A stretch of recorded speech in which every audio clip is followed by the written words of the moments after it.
अस्सलाम वालेकुम स्टूडेंट्स, उम्मीद है आप सब खैरियत से होंगे। आज मैं आपको एक्सेलरेशन के बारे में बताऊंगी।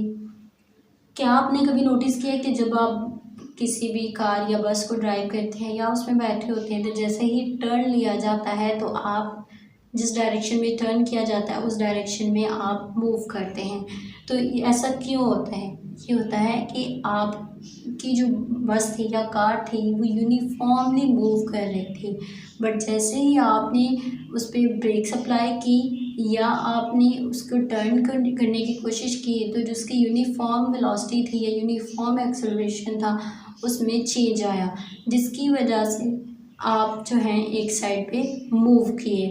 तो ये होता है कि जब कोई बॉडी यूनिफॉर्मली लीनियरली मूव करती जा रही है, जितनी स्पीड से मूव कर रही थी, वेलोसिटी से मूव कर रही थी, उतनी वेलोसिटी से मूव करती जा रही है। जैसे ये 20 मीटर पर सेकंड से कार जो है मूव कर रही है और मूव ही करती जा रही है, तो इस केस में इसमें कोई भी एक्सेलरेशन नहीं होगा।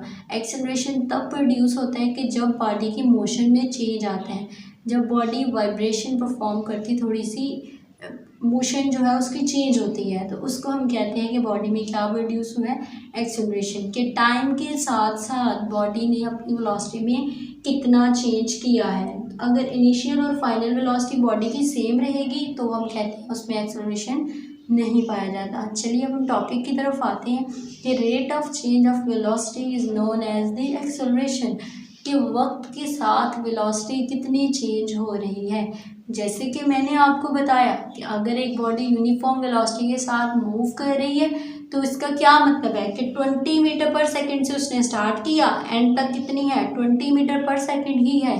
तो आप जब इन दोनों का डिफरेंस लेंगे 20 माइनस 20 तो ज़ीरो, ऑटोमेटिकली मीन्स कि एक्सेलरेशन क्या हो जाएगा, ज़ीरो हो जाएगा। एक्सेलरेशन को हम रिप्रेजेंट करते हैं ए से, स्मॉल ए से।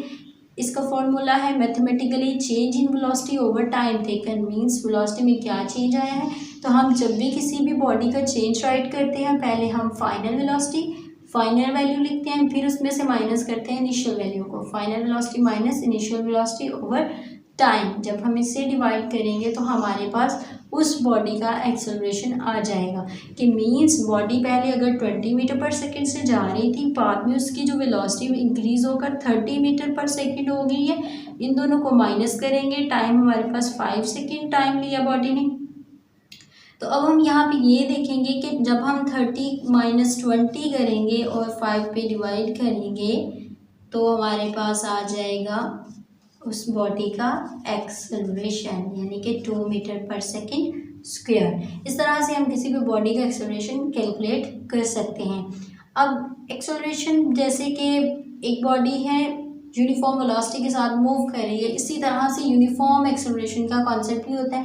लाइक एक बॉडी अगर 5 सेकंड में 2 मीटर पर सेकंड स्क्वायर एक्सेलरेशन प्रोड्यूस करती है तो अगले 5 सेकंड में भी वो 2 मीटर पर सेकंड स्क्वायर ही एक्सेलरेशन प्रोड्यूस करेगी। तो हम ये कहेंगे कि ये बॉडी क्या कर रही है, यूनिफॉर्मली एक्सेलरेटेड है, या इस बॉडी का जो एक्सेलरेशन है वो क्या है, यूनिफॉर्म है। लाइक एक ऑब्जेक्ट अगर 5 सेकंड में 2 मीटर पर सेकंड स्क्वायर एक्सेलरेशन प्रोड्यूस करता है तो अगले 5 सेकंड में भी वो उतना ही एक्सेलरेशन प्रोड्यूस करे, और उससे अगले 5 सेकंड में भी उतना ही एक्सेलरेशन यानी कि 2 मीटर पर सेकंड स्क्वायर प्रोड्यूस करे, तो हम उस बॉडी को क्या कहेंगे कि यूनिफॉर्म एक्सेलरेशन में है। इसकी हम डेफिनेशन पढ़ते हैं। If a body has equal changes in velocity in equal interval of time, in other word हम ये कहते हैं कि जितनी वेलोसिटी पहले 5 सेकंड में चेंज हुई उतनी ही वेलोसिटी अगले 5 सेकंड में चेंज होगी, तो हम उस बॉडी को कहेंगे कि वो यूनिफॉर्मली एक्सेलरेट कर रही है। और इन अदर वर्ड्स हम ये भी कहते हैं कि अगर उसकी वेलोसिटी इक्वल मैनर में चेंज हो रही है, जितनी पहले 5 सेकंड में हुई उतनी ही अगले 5 सेकंड में चेंज हुई, तो इसका मतलब यही हुआ ना कि एक्सेलरेशन सेम प्रोड्यूस होगा। जितना पहले प्रोड्यूस होगा पहले 5 सेकंड में उतना ही अगले 5 सेकंड में प्रोड्यूस होगा। तो हम कहते हैं कि बॉडी क्या है, यूनिफॉर्मली एक्सेलरेट कर रही है। अब बॉडी का जो एक्सेलरेशन है वो पॉजिटिव भी हो सकता है और नेगेटिव भी हो सकता है।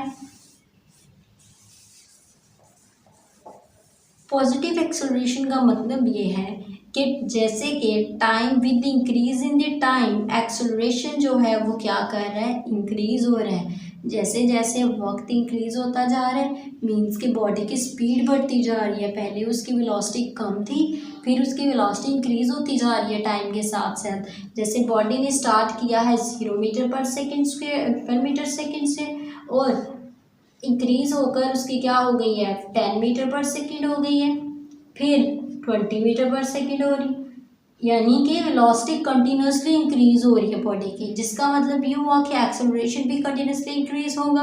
जब एक्सेलरेशन कंटिन्यूसली इंक्रीज हो रहा है तो इसका मतलब है कि एक्सेलरेशन क्या है, पॉजिटिव है। और एक्सेलरेशन नेगेटिव कब होता है, जब अगर हम इसको रिवर्स कर दें प्रोसेस को, पहले 20 मीटर पर सेकेंड थी वेलोसिटी, फिर 10 मीटर पर सेकेंड, फिर 0 मीटर पर सेकेंड। मीन्स कि जब आप बॉडी को स्पीड अप करते हैं, कार की स्पीड को इंक्रीज करते हैं या उसकी वेलोसिटी को इंक्रीज कर रहे होते हैं, तो उस केस में क्या होता है, एक्सेलरेशन डेफिनेटली इंक्रीज करेगा। लेकिन जब आप उस पर ब्रेक्स अप्लाई करते हैं, उसको स्टॉप करने की कोशिश करते हैं, तो उस केस में क्या होगा, आहिस्ता आहिस्ता उसकी वेलोसिटी कम हो जाएगी। जब उसकी वेलोसिटी कम होगी इसका क्या मतलब है कि उसका एक्सेलरेशन भी लेस होगा। जब उसका एक्सेलरेशन डिक्रीज होगा और ऑपोजिट डायरेक्शन में होगा, मीन्स कि बॉडी जब इस डायरेक्शन में मूव कर रही होगी और एक्सेलरेशन जो है वो ऑपोजिट डायरेक्शन में होगा, यानी कि डिक्रीज हो रहा होगा, तो उस केस में जो एक्सेलरेशन होता है वो नेगेटिव एक्सेलरेशन होता है और उसे हम क्या कहते हैं, deceleration, means decrease in acceleration या रिटार्डेशन। ओके, इसे रिटार्डेशन भी बोलते हैं। एक्सेलरेशन पॉजिटिव भी हो सकता है, नेगेटिव भी हो सकता है। मीन्स पॉजिटिव इंक्रीज को रिप्रेजेंट करता है, मीन्स के टाइम के साथ एक्सेलरेशन इंक्रीज हो रहा है और इन द डायरेक्शन है मोशन के, और retardation opposite to the direction होगा और डिक्रीज होगा। आज का लेसन हमारा यहीं तक था। उम्मीद है आपको समझ आ गई होगी। वीडियो अच्छी लगी हो तो चैनल को लाइक, शेयर और सब्सक्राइब ज़रूर करिएगा ताकि चैनल अपग्रेड हो सके। अल्लाह हाफिज़।